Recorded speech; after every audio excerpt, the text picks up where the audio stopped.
주시는 은혜 가운데 거하게 해 주옵소서. 감사드리며 예수님 이름으로 기도합니다. 아멘. 할렐루야. 우리 옆분과 인사합시다. 하나님이 우리 함께 하십니다. 시작. 하나님 우리 함께 하십니다. 우리 눈을 마주치면서 웃으며 이렇게 인사합니다. 당신의 얼굴을 보니 하나님의 얼굴을 보는 것 같습니다. 시작. 당신의 얼굴을 보니 하나님의 얼굴을 보는 것 같습니다. 반갑습니다. 다들 저를 주목해 주시기 바랍니다.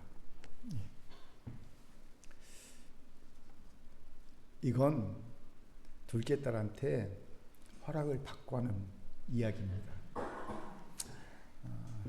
둘째 딸 윤서의 남자친구 별명이 감자입니다.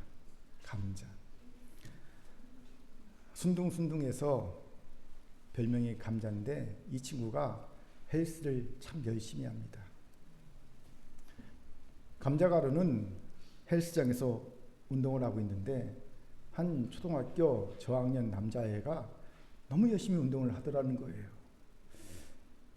그 모습을 본 이 감자가 아이가 참 기특해서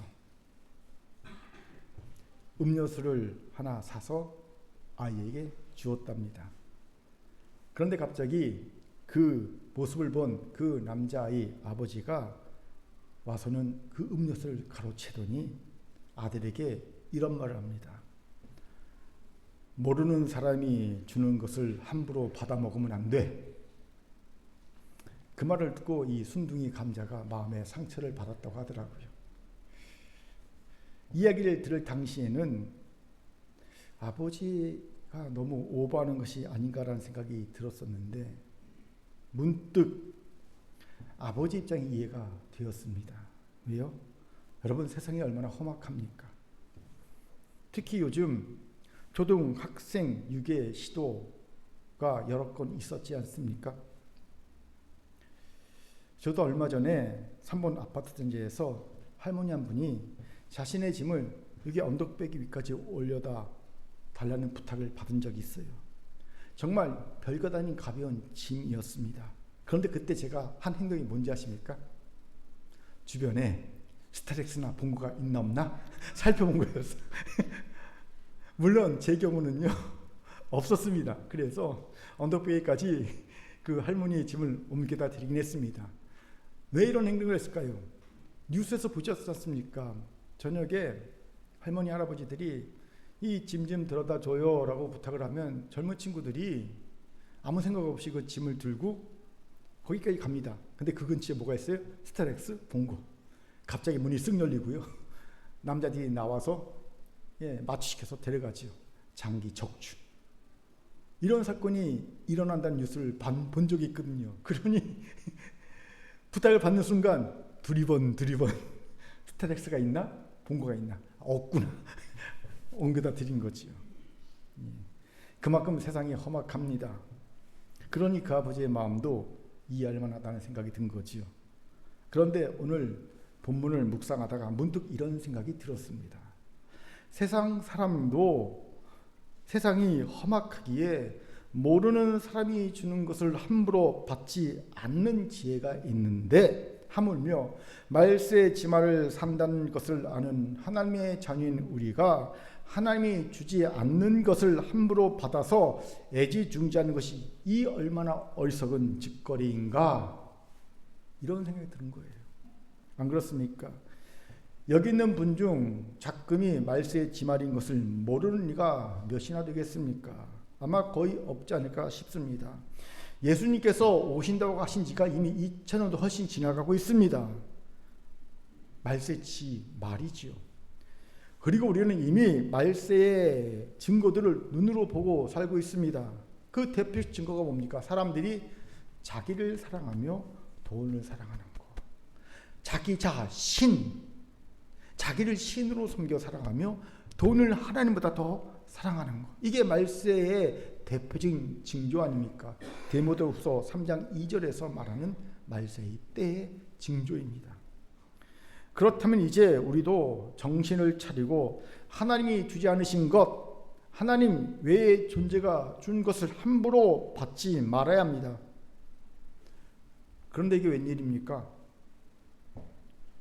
우리는 하나님이 주지도 않은 것을 덥석 받을 뿐 아니라 더 나아가 보물인 것처럼 애지중지하며 삽니다. 그게 뭔지 아세요? 놀랍게도 두려움입니다. 우리 같이 본문 7절을 힘있게 읽겠습니다. 같이 읽죠. 시작. 하나님이 우리에게 주신 것은 두려워하는 마음이 아니요 오직 능력과 사랑과 절제하는 마음이니. 보세요. 분명 하나님은 디모데후서를 통해 하나님이 우리에게 주신 것이 아니다. 무엇이? 두려움이. 분명히 말씀하십니다. 두려움은 하나님이 우리에게 주지 않았다. 그렇게 적어도 하나님의 자녀인 우리는 두려워하는 마음을 덥석 받아서는 안 됩니다. 당연히 애지중지해서도 더욱 안 되지요. 그런데 이게 웬일입니까? 현실은 그렇지 않아요. 세상 사람이나 하나님의 자녀나 별반 다르지 않게 두려운 마음을 덥석 잘도 받습니다. 그렇다는 증거가 있지요. 여러분 성경 전체로는요, 두려워하지 말라라는 말씀이 한 137번 기록되어 있고요. 공간복음서에서만 예수님이 직접 말씀하신 두려워하지 말라는 말씀이 14번 기록되어 있다는 거예요. 많은 숫자입니다. 우리가 얼마나 두려움 속에서 사는지를 단적으로 보여주는 증거가 아닐 수 없지요. 그런데 이런 모습은 이미 연구로도 증명된 바가 있습니다. 혹시 두려움의 비용이라는 용어를 들어본 적이 있습니까? 두려움의 비용. 기억나시는 분이 있을 겁니다. 제가 몇 년 전에 소개한 내용인데요. 독일의 판제와 슈테그만이라는 두 사람이 비용 요소의 두려움이라는 책을 통해, 이게 1996년도 판입니다. 두려움 때문에 독일 경제가 매년 지출하는 비용을 조사하면서 나온 용어가 두려움의 비용입니다. 이 두려움 비용이 독일의 경우 매년 얼마나 되냐면요, 1,000억 마르크가 넘는다는 연구 결과가 발표되었어요. 하나로 약 70조가 넘는 돈입니다. 그 내용을 읽습니다. 첫째, 직장에서 두려움 때문에 술을 마시느라 소비한 400억 마르크. 둘째, 기업들이 안정제와 수면제, 진통제와 같은 의약품을 구입한 200억 마르크. 세 번째, 직원들이 불안해서 일을 제대로 못한 손해비용이 300억 마르크. 넷째, 불안감으로 병이 나서 결근한 직원들을 메우게 한 비용 180억 마르크. 아마 지금은 더 높아졌으면 높아졌지, 늘었으면 늘었지 줄어들지는 않았을 것 같습니다. 왜요? 세상은 더 험악해졌기 때문이죠.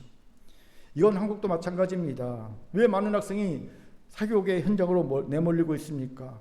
선행학습을 하지 않으면 내 자녀가 뒤처질 것이 두렵기 때문입니다. 그러니 비싼 사교육비라는 대가를 지불하는 거지요. 아이들도 당연히 그럴 줄 알고 다니고요. 그런데 학생들만 이런 것이 아니죠.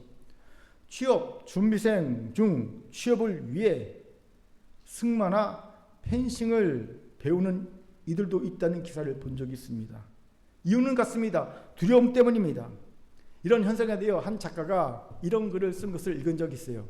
정확한 워딩은 아닙니다. 제가 읽었던 내용을 추려서 소개하겠습니다. 경쟁에서 남보다 뒤처질 것이 두렵기에 말 타고 출근할 것도 아니고 일하면서 칼싸움 할 것도 아니면서 말도 좀 타고 칼도 좀 휘두를 줄 안다고 하면 정확하게 말해 두려움에 그 정도 비용을 치를 수 있는 사람이라는 것을 보여주면 생존할 수 있지 않을까? 자신을 믿어준 적이 없는 사회에서 자신을 믿어본 적이 없는 이들은 믿음을 사려고 값을 치른다. 이 마지막 구절, 자신을 믿어준 적이 없는 사회에서 자신을 믿어본 적이 없는 사람이 믿음을 사려고 값을 치른다. 이 말이 짠하게 마음에 와닿으면서요 공감이 되었습니다. 불신자만의 얘기가 아니지 않아요. 하나님의 자녀인 우리의 이야기이기도 하기 때문입니다. 저는 목회를 하면서 항상 두려움에 의해 발목이 잡혀서 하나님이 주신 사명을 향해 나아가지 못하는 이들을 열어보았기 때문이지요. 그들이 주장하는 바가 뭔지 아십니까? 자신들이 괜히 근거도 없이 두려워하는 것이 아니라는 겁니다. 자신들이 두려워하는 것들은 다 현실의 문제로 자신이 경험했던 일들이라는 거지요.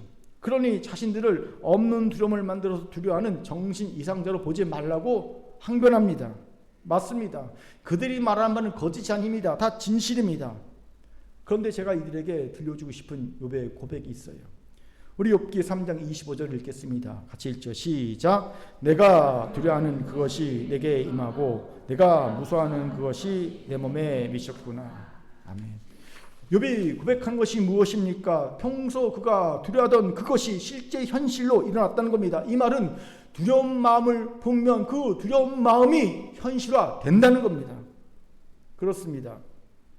우리의 삶에 일어나지 않는 일들, 아니 일어나지 않을 일들도 우리가 두려움을 품으면 현실화됩니다. 그렇게 두려움에 발목 잡힌 이들은 두려운 일들이 왜 일어났는지를 잘 성찰해 봐야 하지요. 혹시 내가 두려운 마음을 품었기에 일어나지 않았을 두려움이 내 삶에 일어난 것은 아닌가라고 돌아봐야 한다는 겁니다. 이런 법칙을 누구보다 잘 알기에 두려움의 씨앗을 우리 몰래 우리의 마음에 뿌리는 존재가 있지요. 바로 우리의 대적 사탄입니다. 대적 사탄은 처음에는 스치듯 지나가는 작은 생각쯤으로 두려움의 씨앗을 뿌리지요. 누구나 다 이 정도의 생각은 하지 하는 정도의 무시하고 넘어갈 수 있는 수준의 생각입니다. 그런데 그 이후 사탄은 그 작은 두려움의 생각을 자라나게 합니다. 그 자라날 수 있는 부정적인 생각들과 환경들을 경험들을 자꾸 듣고 보고 경험하게 합니다. 두려움을 키우는 거예요. 그 결과 두려움의 뿌리가 납니다. 줄기가 납니다. 잎이 나버리고 열매가 생겨버리면 그때는 두려움에 붙잡혀 옴짝달싹도 못하게 되는 거죠. 우리는 이런 예를 사울왕을 통해 보게 됩니다. 사울왕에겐 두려운 것이 있었죠. 그의 불순종으로 인해 하나님이 그를 버리시고 다른 이를 왕으로 세우시겠다는 신탁을 선지자 사무엘에게 받은 겁니다. 그는 이 두려운 마음을 그냥 방치해서는 안 되었어요. 그럼요. 그 두려운 마음을 가지고 회개의 자리에 나아가서 하나님 앞에 해결받아야 했습니다. 설령 하나님이 그를 왕의 자리에서 내치시다 하더라도 그렇게 했다면 그는요, 적어도 왕은 아니어도 평범한 하지만 행복한 하나님의 자녀로 평생 살 수 있습니다. 여러분, 꼭 왕이어야지만 행복하게 살 수 있습니까? 아니지요. 왕이 아니었어도 왕의 자리에 내쳐졌어도 하나님의 사람답게 건강하게 행복하게 그의 인생을 살 수 있었을 겁니다. 그런데 사울왕은요, 이 두려움을 방치했습니다. 회개의 자리에 서지 않았죠. 그리고 사탄은 사울의 두려움을 증폭시키고 경고케 할 사건들을 준비하여 사울왕에게 보여주죠. 바로 천없는 여인들이 사울왕보다 다윗을 높인 거지요. 사울이 죽은 자는 천천히요, 다윗이 죽은 자는 만만이라. 사울왕의 입장에서는 당연히 정치적인 라이벌로 자신의 사위 다윗을 보게 되고요, 두려움이 증폭됩니다. 그 이후 사울은 계속 그 두려움을 키우지요. 결국 어떻게 됩니까? 그는 두려움에 사로잡혀서 아무것도 못한 자가 되고 맙니다. 심지어 귀신에게 사로잡힌 자가 되고요. 그는 속으로는 생각합니다. 다윗은 죄가 없다. 하지만 행동은요, 다윗을 죽이려고 쫓아다닙니다.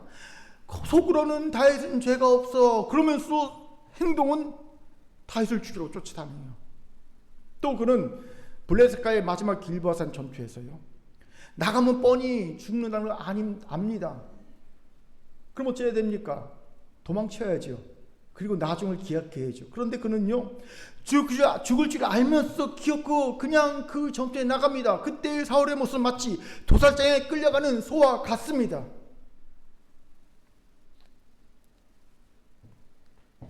왜 이랬을까요? 두려움에 빠져서 옴짝달싹 못했기 때문입니다. 마치 고양이 앞에 선 쥐가 바짝 얼어서 옴짝달싹 못하듯이 말이죠. 그렇게 신앙인은 아주 작은 두려움이라도 절대 덥석받으면 안 됩니다. 그건 하나님이 주신 마음도 아닐 뿐더러 사탄이 준 마음이기 때문이지요. 도리어 원칙적으로는 대적 사탄이 몰래 갖다 놓은 두려움을 찾아내어 바로 내다 버려야 합니다. 방치하면 두려움은 내 인생 최대의 적이자 신앙의 적이 되어버림을 알아야 합니다. 여기에 우리의 딜레마가 있어요. 뭡니까? 이렇게 두려움을 하나하나 찾아내서 버리다 보면 오히려 우린 두려움에 붙잡혀 사는 자가 되기 때문입니다. 뉴욕 세인트 존스대 교수였죠. 이미 은퇴했으니까. 우리나라에는 행복한 이기주의자라는 책으로 잘 알려진 웨인 다이어 교수가 그의 책에서 이런 말 한 적이 있어요. 두려움을 특별 대우하지 말라. 하루 내내 하는 생각이 당신이 된다. 그렇습니다. 매일 내 안에 있는 두려움을 찾아내서 버리는 작업을 하다 보면 그것이 도리어 우리가 두려움을 특별 대우하는 것이 되어버립니다. 내가 두려움을 버리려다가 두려움에 잡혀 사는 꼴이 되고 만다는 겁니다.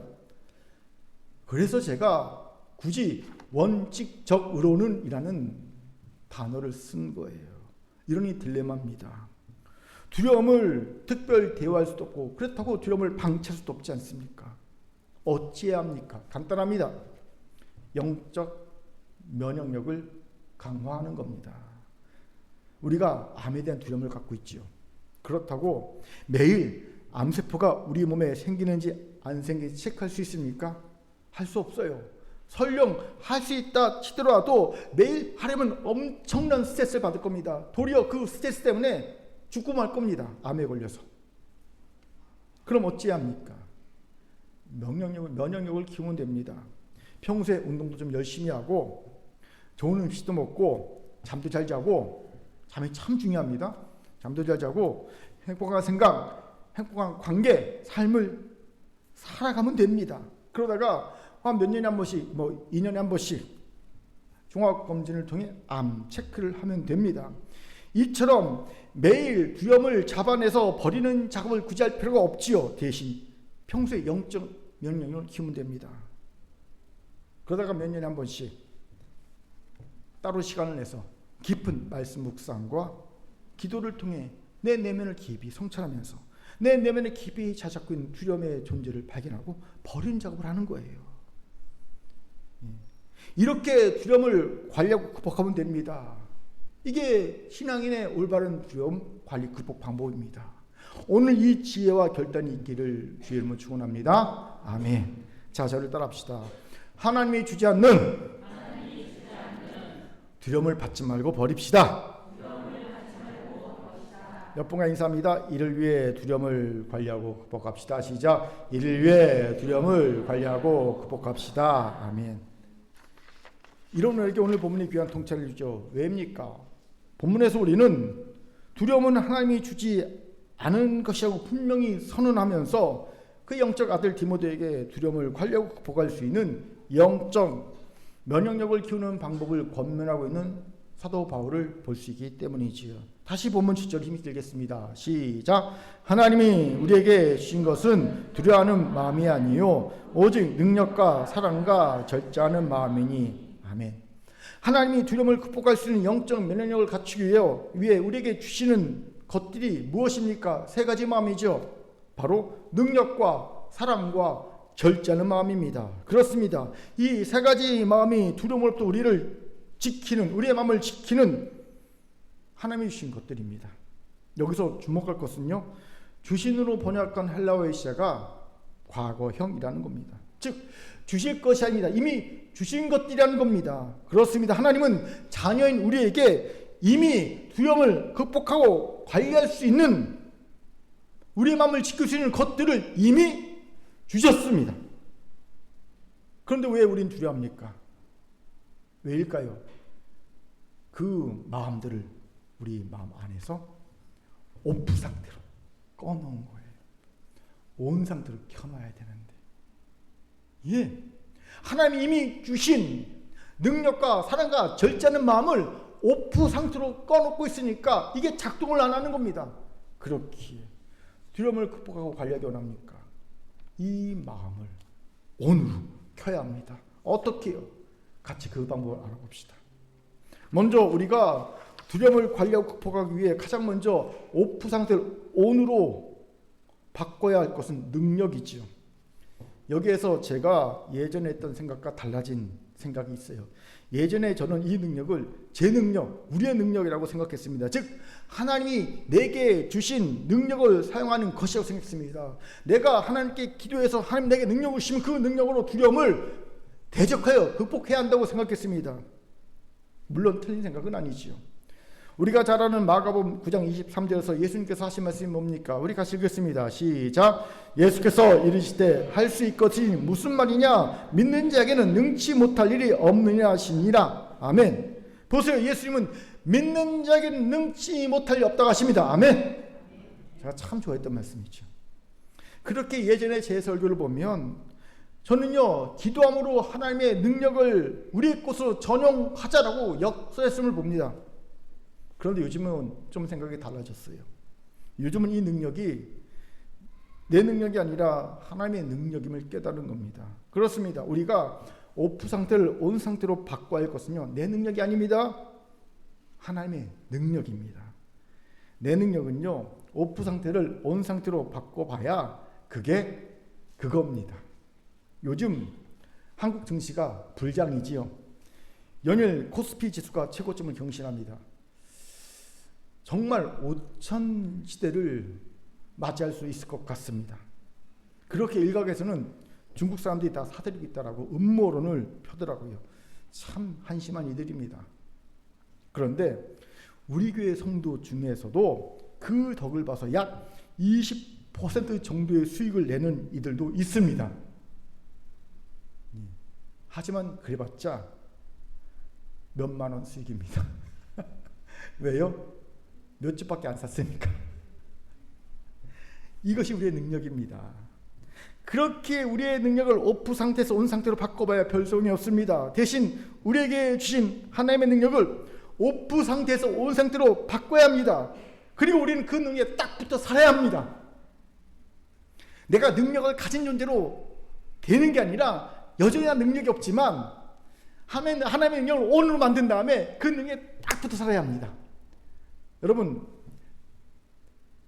파리가 하루에 1000리를 갈 수 있는 방법이 뭡니까? 천리마 등에 붙어 있으면 됩니다. 천리마 등에 딱 붙어 있으면요, 파리도 하루에 1000리를 갈 수 있는 겁니다. 마찬가지로 능력 하나 없는 우리가 하나님의 능력 안에 딱 붙어 있으면요, 우리도 하나님의 능력에 역사하는 그 중심에 서 있을 수 있게 되는 거예요. 그렇게 바울은 오직 능력이라고 말하고 있는 겁니다. 질문이 생기죠. 그럼 어떻게 해야 하나님의 능력을 오프 상태에서 온 상태로 바꿀 수 있을까요? 다들 잘 알 겁니다. 하나님께 맡기는 거예요. 우리 같이 시편 55편 2절을 읽겠습니다. 같이 읽죠. 시작. 내 짐을 여호와께 맡기라. 그가 너를 붙드시고 의인의 요동함을 영원히 허락하지 아니하시로다. 아멘. 그래요. 능력이 없기에 불안감이 생깁니다. 그 불안감을, 이 두려움을, 우리의 이 짐을 하나님께 맡기는 겁니다. 그러면 하나님이 그 능력으로 우리를 붙드시고 두려움으로 우리의 마음이 요동치는 것을 허락지 아니하십니다. 평강을 주시는 거예요. 여기에 많은 이가 실수하는 것이 있지요. 바로 맡기는 방법의 실수입니다. 많은 이들이 맡긴다고 하면 그저 기도한다 정도쯤으로 이해하지요. 아닙니다. 맡긴다는 것은요, 기도한다는 것보다 더 큰 의미가 있습니다. 맡긴다는 말의 뜻은요, 던진다는 의미의 뜻입니다. 그리고 던진다는 것은요, 이제 완전히 내 손을 떠났다라는 것을 의미합니다. 제가 첫째 딸 윤영이를 미국으로 유학 보내면서 딸을 하나님께 맡겼습니다. 그때 제가 한 고백이 이겁니다. 하나님, 이제 제 손을 떠나 하나님 손에 완전히 던집니다. 하나님이 책임져 주옵소서. 그렇게 저는요, 딸의 소식에 뭐 좋은 소식도 나쁜 소식이 있지요. 일일비하지 않습니다. 아니, 안으려고 노력합니다. 예. 하나님이 하고 계신 이름을 믿기 때문입니다. 좋은 소식도 나쁜 소식도 하나님이 역사하시는 일의 한 과정이라고 믿기 때문입니다. 물론 쉽지 않습니다. 그렇게 매일 기도하는 거예요. 그런데 이게 맡기는 겁니다. 하나님께 던져놓고 하나님이 죽이 되든 밥이 되든 알아서 하시라고 고백하는 겁니다. 하지만 맡기다라는 말은 이것 외에 또 중요한 의미가 더 있습니다. 그냥 던지는 것이 아니라 사실 원어를 보면요, 그물을 던지다, 그것도 무거운 그물을 던지다라는 의미가 있다는 거예요. 여러분, 혹시 그물 던져본 적이 있습니까? 전 딱 한 번 던져본 적이 있습니다. 당연히 어렵더라고요. tum한 걸 던져봤는데 쉽지 않았습니다. 하물며 어부들이 던지는 그물이야 말해 무엇하겠습니까? 무겁습니다. 던지기도 어렵습니다. 여기에서 저는 왜 맡기는 기도가 그리 어려운지를 알겠더라고요. 하나님께 맡기는 기도는 무거운 그물을 고도의 기술을 가지고 던지는 것과 같기 때문입니다. 그렇게 많으니까 맡기는 기도를 하다가 중간에 포기하고 말더라는 거지요. 제가 투망 한번 던져보고 이건 아니다 싶어 포기했듯이 말입니다. 그런데 그물을 던지는 것이 무겁고 어려워도 어부들은 매일같이 잘 던집니다. 왜일까요? 그래야 고기를 잡을 수 있다는 것을 경험적으로 알기 때문입니다. 그 경험이 주는 기대를 가지고 매일 그물을 던지다 보니 그 무겁고 어려운 그물도 던지는 일이 익숙해진 거예요. 마찬가지입니다. 맡기는 기도는 무겁습니다. 어렵습니다. 하지만 그것만이 우리 안에 오프 상태에 있는 하나님의 능력을 온 상태로 바꿀 수 있는 방법입니다. 맡기는 기도라면 분명 두려움이 변하여 용기가 될 거거든요. 아멘. 그래요. 맡기는 기도라면요, 놀랍게도 우리 안에는 두려움이 변하여 용기가 됩니다. 예전 드라마 이영애 씨가 주연한 드라마 사임당 빛의 일기라는 드라마가 있었어요. 거기에 이런 글이 나옵니다. 소개합니다. 용기는 기도를 마친 두려움이다. 용기는 기도를 마친 두려움이다. 그렇습니다. 맡김의 기도를 반복하세요. 그러면 우리는 기도를 마친 두려움인 용기를 얻게 될 겁니다. 예. 용기와 두려움은요 비슷해요. 예. 용기는요 다른 게 아닙니다. 기도를 마친 두려움이 용기입니다. 무슨 말입니까? 기도를 하면, 맡기는 기도를 하면 두려움이 용기로 변화된다는 거예요. 그리고 우리에게 주신 비전과 사명을 향해 나아갈 수 있게 됩니다. 바로 이 사실을 믿음으로 기도의 그물을 던지세요. 매일 반복적으로 던지세요. 물론 처음에 힘들 겁니다. 하지만 여러분, 반복을 이길 수 있는 것은 없어요. 계속 반복하다 보면 생활이 달인이 되듯이 반복의 이김입니다. 매일 반복하다 보면 어느새 그 무겁고 어려운 맡김의 그물을 능숙하게 던지는 변화될 겁니다. 우리 그때까지 포기하지 말고 계속 맡김의 그물을 던집시다. 새벽에 나와서 던지세요. 낮에 나와서 던지세요. 밤에 나와서 던지세요. 여러분, 계속 꾸준히 하나님께 무겁고 어려운 맡김의 그물을 던지세요. 두려울수록 더 많이 던지시기 바랍니다. 기대를 가지고 던지세요. 무슨 기대입니까? 이 두려움의 변화 용기가 될 것이다. 던지시기 바랍니다. 분명 온 상태로 변한 하나님의 능력이 우리 안에 기도를 마친 두려움인 용기를 주어 우리를 두려움을 극복하고 주의 영광에 찬송되는 그 자리까지 이르게 할 줄 믿습니다. 아멘. 자, 저를 따라합시다. 무겁고 어려워도 맡김의 기도를 반복합시다. 무겁고 어려워도 맡김의 기도를 반복합시다. 우리 안에 하나님의 능력이 오프 상태에서 온 상태로 바뀔 줄 믿습니다. 시작. 우리 안에 하나님의 능력이 오프 상태에서 온 상태로 바뀔 줄 믿습니다. 얼굴 보면서 바뀔 줄 믿습니다. 시작. 바뀔 줄 믿습니다. 아멘. 둘째, 우리의 마음에 주신 것으로 오프 상태로 온 상태로 바꿔야 할 것은요, 사랑입니다. 그러면 우리는 두려움에 맞서서 극복할 수 있게 되지요. 왜요? 온전한 사랑은 두려움을 내어쫓기 때문입니다. 잘 아는 요한 1서 4장 18절 말씀 같이 읽죠. 시작. 사랑 안에 두려움이 없고 온전한 사랑이 두려움을 내쫓나니 두려움에는 형벌이 있습니다. 두려워하는 자는 사랑 안에서 온전히 이루지 못하였느니라. 아멘. 그렇습니다. 온전한 사랑은 두려움을 내쫓습니다. 이 말은 두려움 자체를 못 느낀다는 말이 아닙니다. 오해하지 마십시오. 쫓는다고 했지 두려움을 느끼지 못했던 게 아니지 않습니까? 비록 두려움을 느낄지라도 내쫓을 수 있다는 겁니다. 그렇게 두려움을 느꼈어도 내쫓기 원합니까? 그렇다면 여러분 안에 하나님의 사랑을 오프 상태에서 온 상태로 바꾸시기 바랍니다. 어떻게 해요? 내 안에 꺼져 있는 하나님의 사랑 어떻게 온 상태로 바꾸겠습니까? 간단합니다. 하나님의 은혜와 사랑을 믿는 겁니다. 뭐라고요? 하나님의 은혜와 사랑을 믿는 거. 나 같은 죄인을 살리신 하나님의 은혜와 사랑을 믿는 겁니다. 아니, 살리실 뿐 아니라 자녀 삼으신 놀란 그 은혜와 사랑을 믿는 겁니다. 내게 그럴 어떤 조건, 환경, 내게 어떤 그런 잘남이 없을지라도 그렇게 나를 그저 자녀 삼으신 하나님의 은혜와 사랑을 믿는 겁니다. 우리는 종종 이 부분에서 크게 두 가지를 착각하지요. 첫째는 회개해야 하나님이 용서해 주신다는 착각이고요. 둘째는 믿어야 구원받는다는 착각입니다. 이게 무슨 말인가 싶지요. 혹시 남목사가 이단 사설에 빠진 것 아닌가 생각이 되는 분이 있습니까? 잘 한번 들어보세요. 먼저 하나님은 우리가 회개해야 용서해 주시는 분이 아닙니다. 대신 하나님은 용서하신 상태에서 우리가 회개의 하나님께 나오기를 기다리시는 아버지십니다.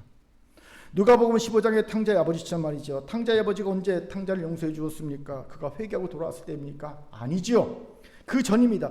그렇게 매일 동무밭까지 나와 아들이 오기를 기다린 겁니다. 와서도 아무것도 묻지 않고 그냥 품어주고 자녀 회복시켜 준 겁니다. 회개했기 때문이 아니라 용서해놓고 회개하길 기다리고 있었던 겁니다. 그렇게 착각하지 마십시오. 우리가 회개해서 용서해 주신 것이 아닙니다. 아버지 하나님은 용서해 주시고 우리가 회개하기를 기다리신 겁니다. 저는 이 마음을 조금은 이해합니다. 제게 하나님이 주신 아주 귀한 장점이자 어쩌면 단점이 되는 것이 있어요. 뭐냐면요, 상대가 제게 어떤 실수와 잘못을 해서 상처를 주어도 하루가 지나지 않아서 이해되고 용서가 된다는 겁니다. 이게 제 장점이자 어떨 땐 단점이 돼요. 왜냐하면 사람들이 쉽게 보니까 또 용서해 주겠지 그러니까. 그렇기에 종종 저는요, 제게 잘못하고 상처를 준 일을 이미 용서해 주고 기다립니다. 그래도 제가 이 자리를 지킬 수 있었던, 지금까지 지킬 수 있는 비결이에요.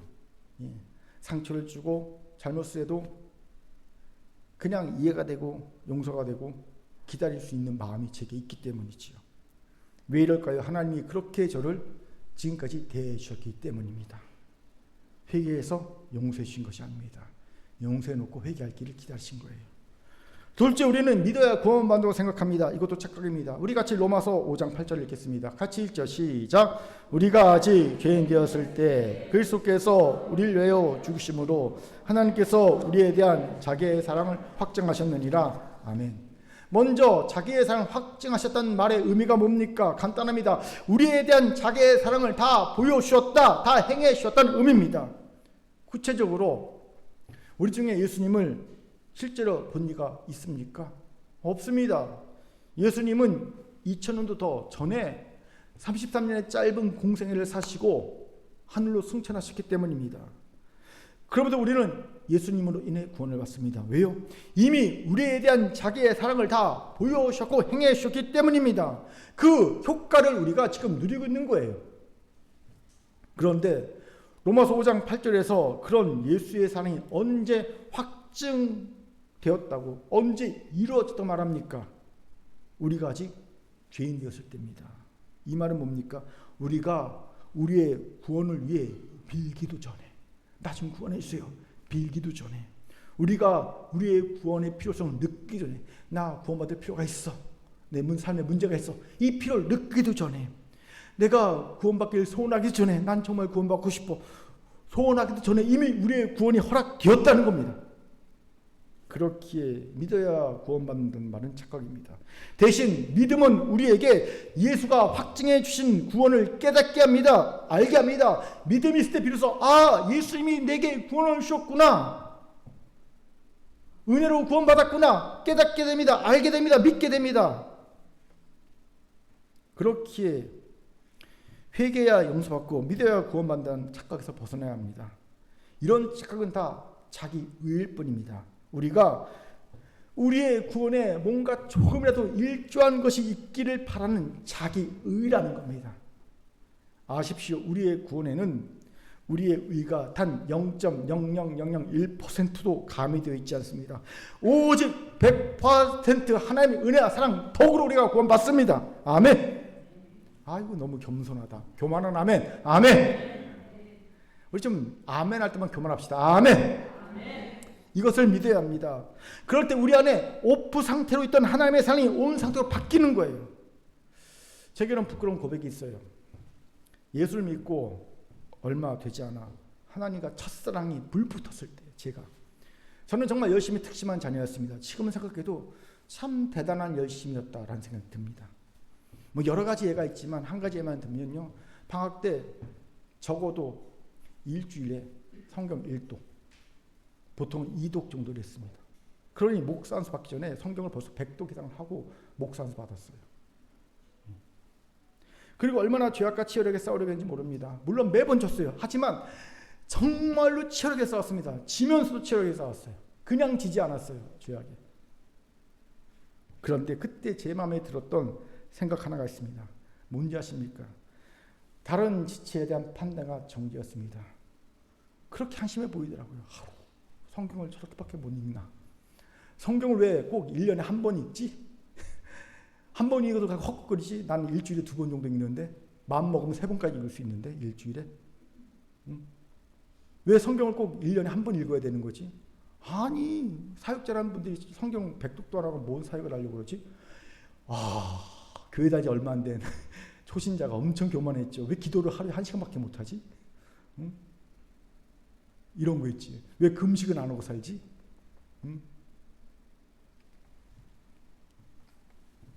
그런데 여러분, 정말 우리가 꼭 알아야 될 것, 잘하는 게 뭡니까? 우리 그리스도인의 사랑이 없으면 아무것도 아니다.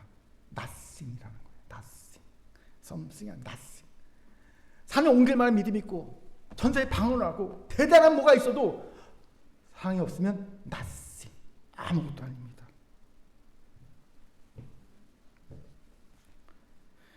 제가 왜 이런 아무것도 아닌 이가 되었을까요? 자기가 충만했기 때문입니다. 뭔가 된 줄 아는 거지요. 지금 생각해도 진짜 어리석은 때입니다. 물론 그는 어리석은 때가 있었기에 오늘의 제가 있게 되겠지요. 그렇게 저는 철저하게 고백합니다. 나는 죄인의 개수다. 나된 것은 오직 주의 은혜와 사랑 덕분이다. 당연히 저는요, 그 누구도 나보다는 낫다고 생각합니다. 어떤 누구도 나보다 낫다. 그러니 내가 누군가를 정죄할 수 있겠습니까?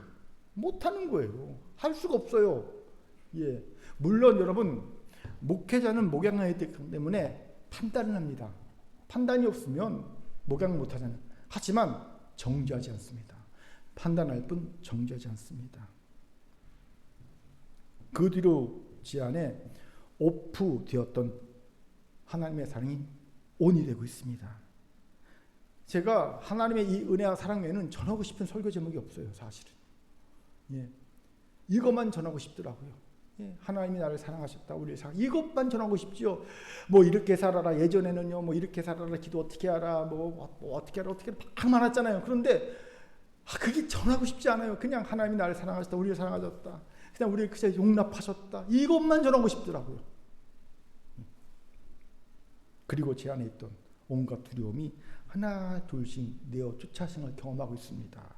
그렇게 사랑하는 큰교회 성도 여러분, 자신 안에 오프되어 있는 하나님의 은혜와 사랑을 온으로 바꾸길 원하십니까? 그렇다면 자기 일을 버리세요. 자신의 믿음과 구원에 자신의 의가 단 0.000000001% 가미되어 있지 않음을 인정하십시오. 도리어 자신은 죄인 중 죄수임을 아시기 바랍니다. 그런 자기를 하나님 아버지가 그저 은혜와 사랑으로 자녀 삼으셨습니다. 회개와 믿음을 허락하셨습니다. 이 믿음이 여러분 안에 오프 상태로 있던 하나님의 사랑을 온으로 바꾸어 두려움을 내어 쫓고 담대하게 하나님의 자녀로 살아갈 수 있게 할 줄 믿습니다. 아멘. 아멘. 다들 다 합시다. 자기를 버리고 하나님의 은혜와 사랑만을 믿읍시다. 시작. 하나님의 은혜와 사랑만을 믿읍시다. 옆분과 하나님의 은혜와 사랑만을 믿읍시다. 시작. 하나님의 은혜와 사랑만을 믿읍시다. 아멘.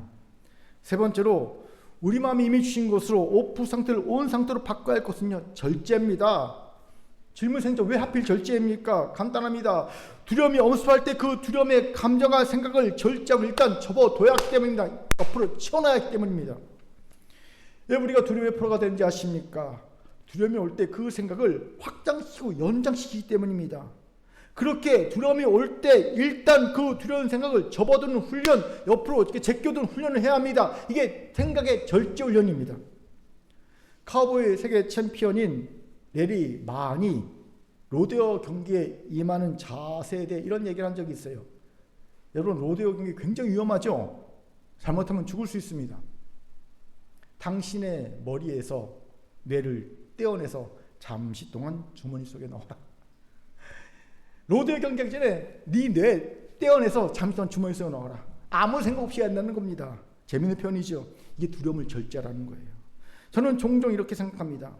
어떤 두려움이 들면 일단 생각 자체를 안 해버립니다. 제껴둡니다. 그리고 상황에 부딪혀버리는 거예요. 그러면 의외로 별거 아니네? 라는 고백이 나오는 것을 경험합니다. 예를 들어 공간에서 떨어질 때 별 생각 다 하죠. 그러면 못해요. 그런데요, 그냥 해보지 뭐 아무 생각 안 해보자고 하면요, 뚝 떨어지면 아무것도 아니네? 이렇게 되거든요. 예.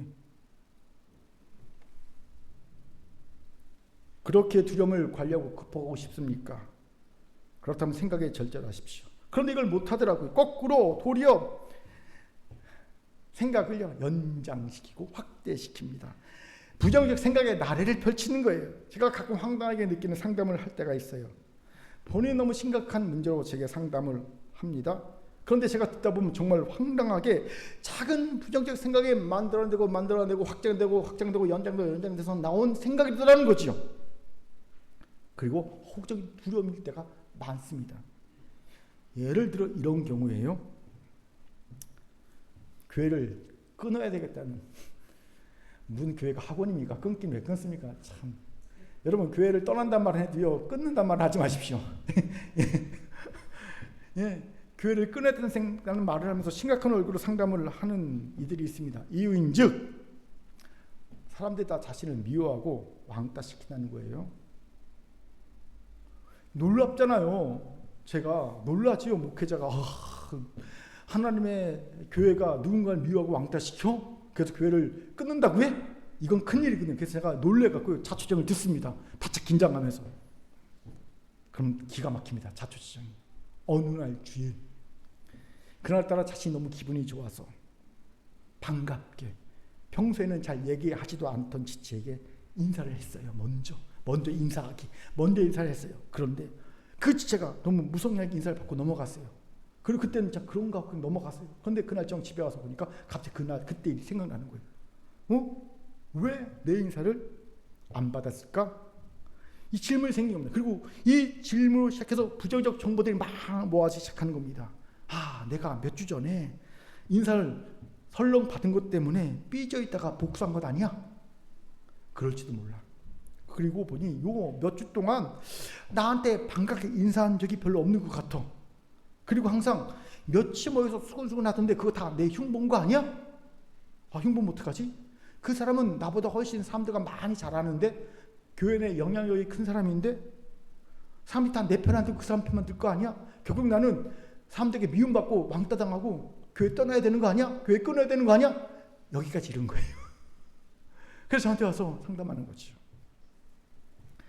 여러분, 설마 이런 사람이 있을까 싶습니까? 많습니다. 꽤 됩니다. 예. 아시기 바랍니다. 우리의 뇌는요, 무언가 부정적인 생각을 하게 되면 신기하게도 과거의 모든 기억 속에서 그 부정적인 생각을 뒷받칠 만한 증거들만 교묘하게 왜곡해서 찾아내는 사실입니다. 제가 몇 주에 말씀드렸죠. 우리의 모든 선택은 대부분 다 직감과 감정에 의한 것이 99%다. 그리고 직감과 감정에 99% 선택을 하고 난 뒤에 나머지 1%는 뭡니까? 그 내가 선택한 직감과 감정의 선택을 논리적 추론을 통해 증거하는 증거 뒷받침으로 만들어낸다는 겁니다. 그때 이 뇌에서 그 내 직감과 감정에 선택한 그 선택을 옹호할 만한 증거들을 왜곡해서 만들어냅니다. 뇌가. 이것이 뇌의 못된 모습이에요. 기억의 7가지 죄악이라는 책에 나오는 얘기입니다. 우리의 기억은 못되게 그렇게 작동한다는 거죠. 이걸 심리학용어로 확증 편향이라고 하지 않습니까? 그렇게 두려운 생각이 듭니까? 과감하게 그 생각을 접어야 합니다. 생각을 차단해야 합니다. 여기서 답답한 마음이 들어 이런 질문이 생길 수 있어요. 목사님, 다 아는데 제 마음이 제 마음대로 안 돼요. 생각이 절제가 안 되고 자꾸만 부정적 나래를 펴요. 이해합니다. 저도 그렇기 때문이죠. 그렇게 성령의 도우심이 필요합니다. 우리 갈라디아서 5장 22, 23절 같이 읽겠습니다. 시작. 오직 성령의 열매는 사랑과 희락과 화평과 이 같은 것을 금지할 법이 없느니라. 아멘. 여러분, 성령의 9가지 열매 중 절제가 마지막에 있지요. 이것이 그 멤버가 있습니다. 절제는 우리의 능력으로 절제할 수 없다는 겁니다. 그렇습니다. 우리의 본성은 절제를 몰라요. 제가 종종 저를 빼다 박은, 얼굴도 빼다 박고 성격도 빼다 박은 둘째 딸 윤서를 보면서 넌 왜 그렇게 절제를 못하냐고 핀잔을 줍니다. 그런데 사실은 그 핀잔을 준 저도 절제를 못합니다. 절제하려고 해도 잘 안 돼요. 저녁에 참 야식 안 먹으려고 그렇게 해도 절제가 안 됩니다. 예, 제가 놀려먹는 못된 취미가 있지 않습니까? 말하다 보면 상대를 놀리잖아요. 아는 분 알 겁니다. 장난을 잘 칩니다. 제가 장난을 안 치려고 해도 나도 모르게 생각을 놓고 있으면 장난을 칩니다. 예, 친한 사람한테만 그래요. 제가 아주 친하면요 말하다가 슬쩍 장난을 칩니다. 놀려먹고 막 그래요. 이거 아니구나 싶어서 안 하려고 해도 나도 모르게 한다는 거죠. 절제가 안 되는 모습입니다. 그렇게 안타깝게도 제게 주신 수많은 은사들이 무용지물이 되는 것을 볼 때가 있습니다. 왜요? 여러분, 괜히 절제가 성령의 9가지 열매 중에서 마지막에 있는 것이 아닙니다. 이 절제는요, 모든 성령의 열매를 단돌이 하는 역할을 하는 것이기 때문에 그래요. 마치 풍선에 바람을 잔뜩 불어넣고 꼭지를 묶는 것처럼 수많은 성령 열매, 사랑, 희락, 화평, 오래참, 자병, 순종, 온유, 절제, 이 온유가 이 모든 열매들을 단돌이 하는 것이 바로 절제입니다. 구체적으로 한 개, 사랑. 예. 성령의 열매 중 가장 대표적인 것이 사랑이죠. 그리고 사실 9가지 열매는요, 사랑의 열매입니다. 성령의 열매는 는은요, 영어로 이즈입니다. 이즈, 단수입니다. 즉, 이 9가지가 성령의 사랑의 다른 측면을 말하고 있는 거거든요. 사랑, 희락, 화평, 오래참, 자병, 순종, 온유, 절제가 사랑의 다른 면이거든요. 아무튼 그러면 사랑도 한번 생각하고 싶다. 절제 없는 사랑은요, 온전한 사랑이 아니죠. 절제 없는 사랑, 본능과 감정에 충만하고 하고 싶은 하는 사랑은요, 오히려 상대에 상처 주고 파괴적이 되어버립니다. 절제하지 않는 사랑은요, 상대에 대한 소유와 집착을 갖게 합니다. 그렇기에 이런 책도 있어요. 사랑을 지키는 힘, 절제. 사랑을 온전하게 하는 힘이 절제라는 겁니다. 그런 놀랍게도 많이가 절제가 뭔지 모릅니다. 흔히 사람들은 이 절제를 그저 하고 싶은 것을 안 하는 것쯤으로만 생각합니다. 아니에요. 반복될 생각입니다. 여러분, 온전한 절제란 내가 하고 싶은 대로 하지 않고 꼭 해야 할 일을 하는 것이 온전한 절제입니다. 꼭 해야 할 일을 하기 위해서는 절제가 필요하지 않습니까? 어제 제가 막 놀고 싶었어요. 요즘 제가 막 꾀가 나잖아요. 30년 설교하다 보니까 막 꾀가 나요. 그렇다고 제가 절제하지 않고 놀면 어떡합니까? 설교 못합니다. 그 놀고 싶은 마음을 절제하고 8시간, 9시간씩 책상에 앉아서 컴퓨터 앞에서 설교를 쳐야 설교를 할 수 있는 거예요. 이게 절제입니다. 그렇게 온전한 절제의 성품을 키우세요. 어떻게요? 성령을 의지하는 겁니다. 그래서 이 성품을 키우는 겁니다. 왜 굳이 열매라고 했을까요? 열매는 하루아침에 생기는 것이 아니잖아요. 농부가 오랜 시간 정성껏 열매나무를 가꾸고 키워야 비로소 열매를 맺을 수 있듯이 어느 날 갑자기 내가 40일 금식을 해서 성령 정말 받으면 갑자기 성령 열매가 쫙 맺히는 게 아닙니다. 착각하지 마십시오. 내가 막 은사를 받아서 막 산을 옮기는 막 역사랑 기도하면 막 병자가 나고 죽은 자가 살아나고 귀신이 쫓아낸다고 내가 이 모든 성령 열매 맺히는 게 아닙니다. 그건 은사가 나타난 것뿐이죠. 열매는요, 오랜 시간의 수고와 노력이 필요합니다. 농부가 매일매일 열매나무를 가꾸고 키우듯이 그런 수고의 끝에 맺히는 것이 열매입니다. 마찬가지로 성령의 열매는요, 수고가 있어야 합니다. 노력이 있어야 합니다. 시간이 필요하다는 겁니다. 그렇기에 필요한 것이 성령 충만의 항상성입니다. 여러분, 왜 우리에게 성령의 열매가 안 맺히거나 늦게 맺힌지 아십니까? 우리는 항상성이 부족합니다. 우리는 꼭 시즌에 따라 성령의 충만을 받고 못 갑니다. 한철 장사처럼 주로 여름, 겨울, 수련회 때 성령 충만했다가 수련회 끝나면 또 싹 사라집니다. 예, 우리가 그렇잖아요. 예, 그 배경팔 선교사님이 우리 교회 와서 설교하시는 자기가 여러 개 한국교회 전체 교회를 돌아다녔는데 우리 교회가 제일 성령 충만하대요. 제가 속으로 생각했습니다. 선교사님, 바로 어제까지 동계 수련회하고 왔습니다. 동계 수련회하고 가서 토요일까지 동계 수련회하고 딱 주일 예배 드리니까 막 뜨겁지요. 불과 같지요. 그거만 본 거예요. 백오바 선교사님이. 우와, 한국교회에서 제일 뜨겁다. 한 3주 지난 뒤에 왔어야 되는데 그러면 왜 이럴까 싶었을 텐데, 이게 우리의 성령 충만의 항상성이 떨어지거든요. 항상성이 떨어집니다. 여러분, 365일 매일 하루도 빼놓지 않고 농부가 과일나무를 가꾸듯이 360일 매일 성령 충만해야 합니다. 성령 충만의 항상성이 있어야 합니다. 그러면 우리 안에 이미 주신 절제의 능력이 오프에서 온으로 바뀌는 겁니다. 설령 두려움이 엄습한다 할지라도 그 두려움마저 절제하고 하나님의 도우심을 구하는 자로 서게 될 줄 믿습니다. 아멘. 저를 따라합시다. 성령 충만의 항상성으로 절제의 매를 거둡시다. 시작. 성령 충만의 항상성으로 절제의 매를 거둡시다. 아멘. 이제 말씀을 마치겠습니다. 아마 느낀 분도 있겠지만 본문은 이미 여러 번 설교했던 본문이죠. 그럼에도 하나님이 이 본문을 다시 주시더라고요. 그렇게 그 일을 묵상해 봤습니다. 기도했어요. 하나님, 설교할 본문이 참 많은데 왜 굳이 여러 번 설교한 이 본문을 또 주십니까? 할 게 뭐가 있다고요. 묵상하다가 하나님께 감사했습니다. 왜입니까? 지금 우리 큰교회 성도들의 마음을 요동치게 하고 있는 원흉이 바로 두려움이라는 것을 하나님이 깨닫게 해주셨기 때문입니다. 여러분, 큰교회 안에 있는 두려움이 뭔지 아십니까? 제일 큰 게 궁핍함에 대한 두려움, 가난하게 될까 봐 두려움이 있어요. 질병에 대한 두려움, 아플까 봐, 병들어 죽을까 봐 두려움이 있어요. 자녀에 대한 두려움, 자녀가 잘못될까 봐 두려움이 있어요. 인정받지 못할 것에 대한 두려움, 내가 사회에서, 공동체에서, 가정에서 인정받지 못할 것에 대한 두려움, 상처받을 것에 대한 두려움, 내가 사람에게 버림받을까 봐, 상처받을까 봐, 직장에서, 가정에서, 공동체에서 상처받을까 봐 두렵습니다. 미움받을 것에 대한 두려움이 있습니다. 실패할까 봐, 실패하고 미움받을까 봐, 온갖 종류의 두려움이 공동체에 발을 묶어서 한 걸음도 나아가지 못하고 있음을 본 겁니다. 하나님이 보여주시더라고요. 그렇게 다시 본문을 묵상하고 말씀을 전하게 된 겁니다.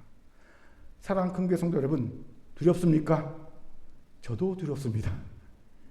예. 제가 두렵기에 이 두려움을 극복하기 위해 제가 하나님께 드리는 고백이 있어요. 이건 순전히 제 상황에 제가 두려움을 극복해 드리는 고백입니다. 3가지 고백을 저는 합니다. 첫째, 내가 붙잡는 순간 두려움이 되지만 하나님이 붙잡는 순간 능력이 된다. 둘째, 나의 나된 것은 오직 주의 은혜와 사랑 덕이다. 나는 죄인의 괴수일 뿐이다. 셋째, 나는 당신 여러분이 없어도 행복하지만 당신 여러분과 함께하면 더 행복할 수 있다.